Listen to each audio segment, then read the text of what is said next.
Assalamualaikum warahmatullahi wabarakatuh. Jumpa lagi Sobat Adorable Islam. Bagaimana kabar kalian? Semoga selalu dalam keadaan sehat. Terkenal dengan sikapnya yang sangat ramah sehingga tidak heran beliau memiliki banyak sahabat. Semuanya sangat menghormati dan menghargai Rasulullah. Bahkan kisah-kisah persahabatan mereka telah banyak diceritakan. Salah satu kisah yang sangat menarik berasal dari sahabat sekaligus pengawal setia Rasulullah, yaitu Zubair bin Awwam. Nama Zubair mungkin tidak terkenal layaknya sahabat Nabi yang lain, seperti Abu Bakar Asy-Siddiq, Umar bin Khattab, atau bahkan Ali bin Abi Thalib. Akan tetapi, Zubair juga memiliki sikap yang sangat mulia dan pantas menjadi teladan bagi umat manusia. Zubair bin Awwam adalah salah satu sahabat Nabi Muhammad. Dia adalah salah satu sahabat Nabi yang dijamin masuk surga.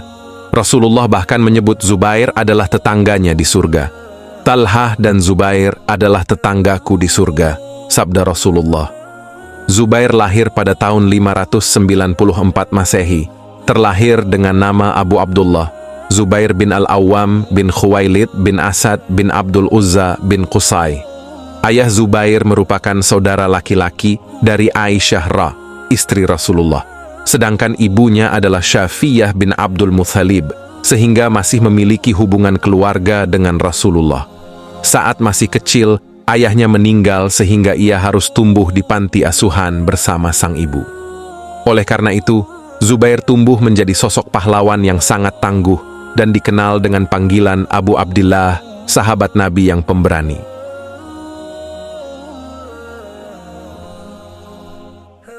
Pertama masuk Islam.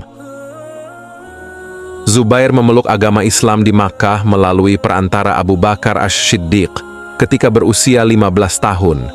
Hal itu menimbulkan reaksi yang keras dari kaum Quraisy, sehingga mereka semua mencela agama beliau, bahkan dari keluarganya sekalipun. Zubair bin Awwam pernah mengalami penyiksaan dari para kafir Quraisy.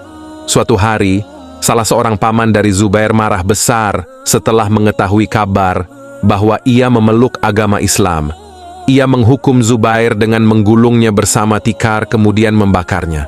Tidak hanya itu, sang paman juga memaksa beliau untuk kembali memeluk agama nenek moyang mereka. Akan tetapi itu hanyalah sia-sia. Zubair tidak goyah. Ia tetap yakin pada keputusannya untuk masuk Islam. Zubair dengan tegas mengucapkan bahwa tidak akan kembali pada kekafiran selama-lamanya. Beliau menjadi generasi pertama dalam keluarganya yang beragama Islam, sekaligus dalam pemilihan khalifah setelah Umar. Zubair menjadi salah satu ahli syura. Zubair telah banyak membantu Nabi Muhammad dalam membela agama Islam. Ia turut bertempur tanpa rasa takut dan tetap berpegang teguh pada keyakinannya. Kisah hijrah ke Madinah dan Abisinia. Saat terjadi penganiayaan kepada Rasulullah maupun para sahabat oleh kaum Quraisy semakin intens, Zubair menyarankan untuk pindah ke Abisinia. Dengan demikian, mereka dapat hidup dengan aman dan terlindungi di bawah asuhan raja yang adil, yaitu Negus. Zubair termasuk dalam salah satu dari 15 orang pertama yang memutuskan untuk hijrah ke Abisinia pada tahun 615. Sayangnya, kehadiran seorang pria Abisinia untuk melawan Raja Negus demi merebut tahta kerajaan. Hal tersebut sempat membuat kaum muslim takut. Untungnya raja menang. Setelah mendengar mengenai kondisi Mekkah yang sudah aman, Zubair beserta rombongan memutuskan untuk kembali. Mereka berada di kampung halaman yaitu Mekkah pada tahun 619. Akan tetapi, ternyata kabar tersebut adalah palsu. Hingga akhirnya mereka memasuki kota secara sembunyi-sembunyi. Rombongan Zubair tinggal di bawah asuhan Nabi Muhammad. Ia pun menjadi banyak belajar tentang perintah, larangan, serta prinsip kehidupan dalam Islam. Pada tahun 622, Rasulullah hijrah ke Madinah. Zubair pun memilih ikut dan diberikan sebidang tanah untuk membangun rumah. Zubair bin Awwam ditikam saat sedang sholat. Talhah menceritakan, Zubair bin Awwam meninggal setelah perang Jamal berakhir. Ketika Zubair meninggalkan peperangan, ia diikuti oleh sejumlah orang yang menginginkan perang terus berlangsung. Akhirnya, ketika Zubair bin Awam sedang melakukan salat, seorang pengkhianat kaum muslimin bernama Amir bin Jumruz menghunuskan pedang padanya. Amin bin Jumruz bahkan mengabarkan bahwa ia telah membunuh Zubair bin Awam kepada Khalifah Ali radhiyallahu anhu. Ia berharap apa yang dilakukannya bisa membuat Ali senang, sebab sejauh yang ia tahu, Ali radhiyallahu anhu memusuhi Zubair bin Awam. Jauh dari perkiraannya, ketika Ali radhiyallahu anhu mendapat kabar seperti itu, ia langsung berseru, "Katakanlah kepada pembunuh Zubair putra Syafiyah bahwa orang yang membunuh Zubair tempatnya di neraka." Ketika pedang Zubair bin Awam ditunjukkan kepada Ali, ia langsung menciumnya.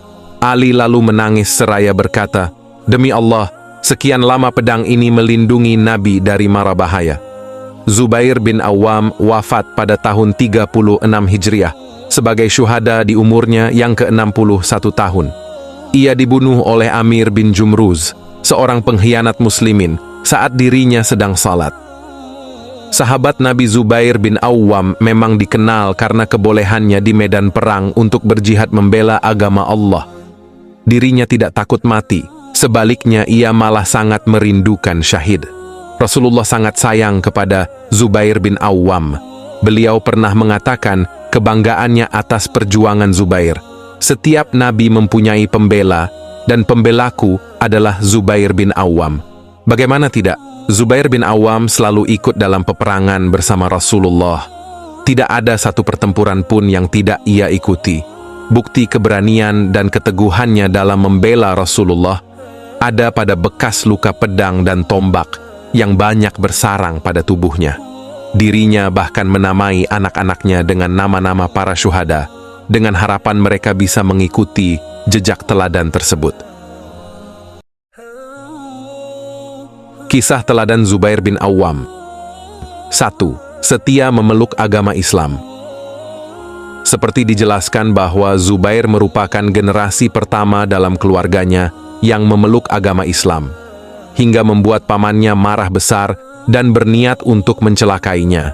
Akan tetapi, keyakinan Zubair tidak goyah dan tetap setia pada pilihannya.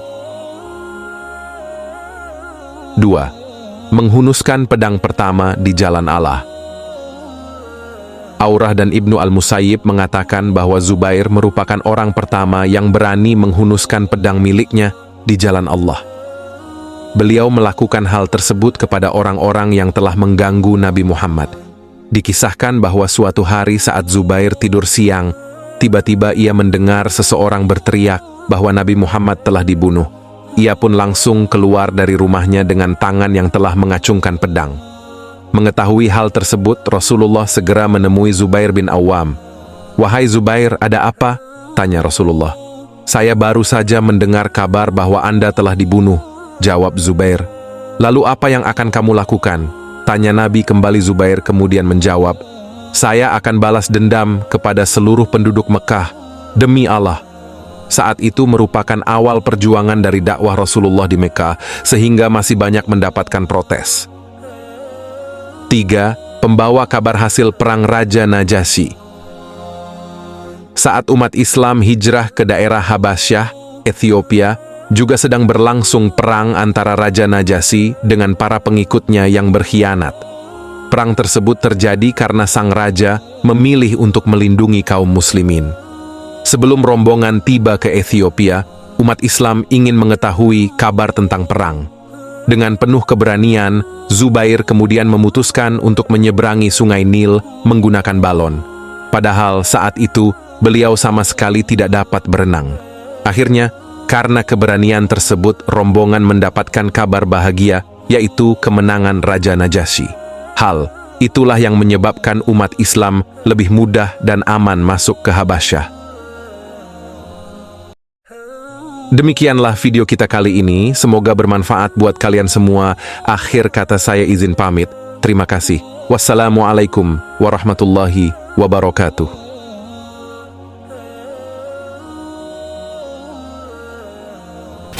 Thank you so much.